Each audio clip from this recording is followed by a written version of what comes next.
As Paul alluded to, we had a shareholder meeting yesterday, and I'm pleased to announce that the name change and also a 10-for-1 consolidation has been approved. The name change is important. We're a bright young team. We've got some experienced people that mentor and guide us, and we want to set ourselves for the future. We believe that that there are metals such as nickel, lithium, and also gold that are so important to the future of our climate, and so we want to be part of that. Essential metals, pioneer. We're in the right commodities and we're also in the right jurisdictions. We've got gold, lithium and nickel, as I mentioned. We've got 2 gold projects. We've got 3 gold joint ventures where we're FreeCarry, so we have the optionality on gold. We've got 2 lithium projects, one in Australia, one in Canada. We've got 2 nickel projects. One's a mothballed nickel sulphide mine in a very good jurisdiction. And we also have, as Paul mentioned, a cesium mine, which is a very rare element to find in commercial quantities. We're aware of only 2 other deposits in the world, and both of those have been mined. And so we're looking forward to trying to find more cesium. We're a well-funded company for a junior. We've got $4.4 million cash. We've also got around $600,000 worth of shares that we've picked up through asset transactions. We've got a geology team that has made 2 discoveries in the last 4 years, and that's critical. You know, there's some geologists out there who, for the best will in the world, never make a discovery. We've got 2 that have made 2 in 4, so we think that's a really good sign for us. And we've also taken a discovery through to production and perfect execution, and it generated $10 million for us, and that all took place within 3 years. We've got an experienced board of directors. There's myself, Craig McGowan, who's been around in capital markets for over 40 years, and also Paul Payne, who's a very experienced geologist, mining executive, and also director. So where are we? Well, predominantly we're in the eastern goldfields down near Kalgoorlie. We've heard from previous presenters talking about how world-class the Kambalda district is. We're just south of that. Our main Pioneer Dome project is 18 kilometres along strike from Cassini. And historically, the company was floated on the back of the Pioneer Dome, which was a nickel play. It's also just north of Norseman, which is an area that's produced over 6 million ounces of gold and is currently controlled or held by Pantoro, doing some great work down there. We also have a gold joint venture with Novo Resources Corp and Sumitomo Corporation in the Pilbara. The ground was originally pegged by Pioneer as a lithium play with an eye out for other commodities, and Novo dominate the Pilbara scene in terms of grand plans for mining gold up there, closely followed by De Grey, of course. We're a small company. We're 20th the size of Mincor, 5th of Calidus, $18 million market cap, enterprise value of about $14 million. So we're well funded for what we need to do, and our share price fell to 0.8 cents in March. We've recovered or improved from 50% since then. We're predominantly retail. As we grow, of course, we'd like to bring on more strategic investors, shareholders. So the Pioneer Dome is our flagship project and has been historically. It's been explored by companies like Newmont, so it's obviously regarded as being in a pretty good area.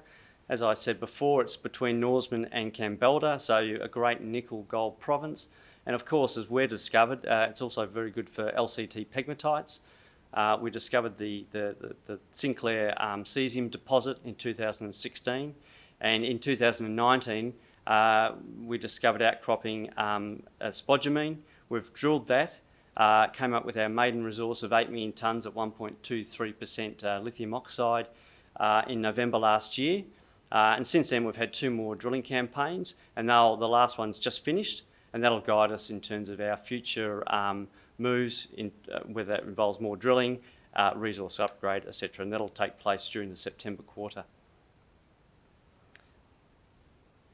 In terms of the Sinclair Mine, geology is luck and skill, and there's a bit of both involved. However, I'll point out that, as I said before, there are only 2 other cesium deposits in the world. So they're pretty rare, and you've got to be pretty lucky, I think, to find one.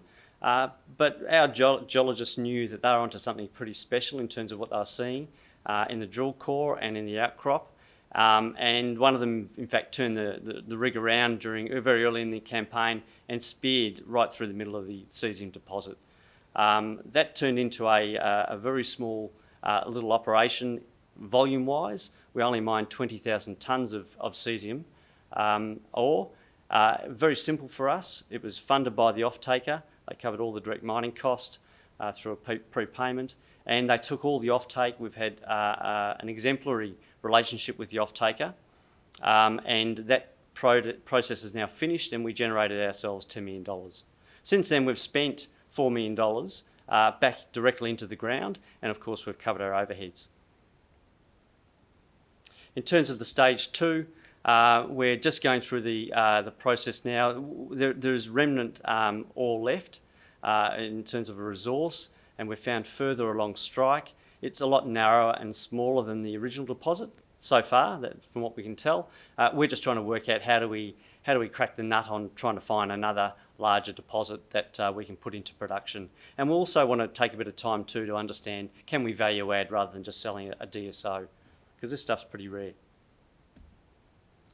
The Dome North Lithium project is about 18 kilometres further north of the cesium mine. It was outcropping, discovered in outcrop in June, drilled in August. We've got 8 million tonnes there. We've conducted another drilling campaign. The spodumene is in the main deposit called Cade, is very homogeneous. It's at about a 60-degree dip. We've got to do a lot more work around the area to probably understand it before we commit to spending a lot of money on further drilling. But there's certainly a lot of potential, and it's very early days there. We're midway through doing some test work. Preliminary results show that it's very good recovery for a DMS plus float, not DMS only, and the flotation work is underway at the moment. But so far the signs look good for both. So we just need more material to turn it into a self-sustaining project. As I mentioned, there'll be more field work coming through in the September quarter. Most recently, in fact, earlier this week, we announced the part of our review of our project portfolio is to look at gold prospectivity. And we went back and looked pretty hard at the Golden Ridge project, which sits on 20 k's east of the super pit, different structure. It's probably it's called the Menzies-Barara shear zone. It's probably the little brother to the shear zone, or fault structure that hosts the super pit. But what we've already found is that there's some pretty low-hanging fruit that we need to follow up. Back in the day, it was drilled by Western Mining, and they were predominantly looking for gold, but also for nickel, because the Blair nickel mine also existed there. And a lot of the drilling is shallow and nickel targeted.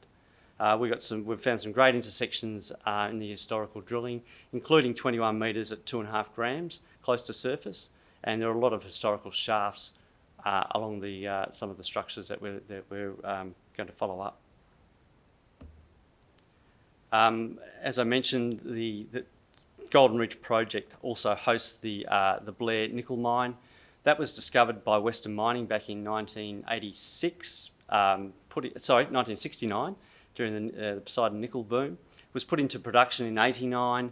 They mined it for nearly a decade. It was then mined by a mining contractor who went in and took what they could.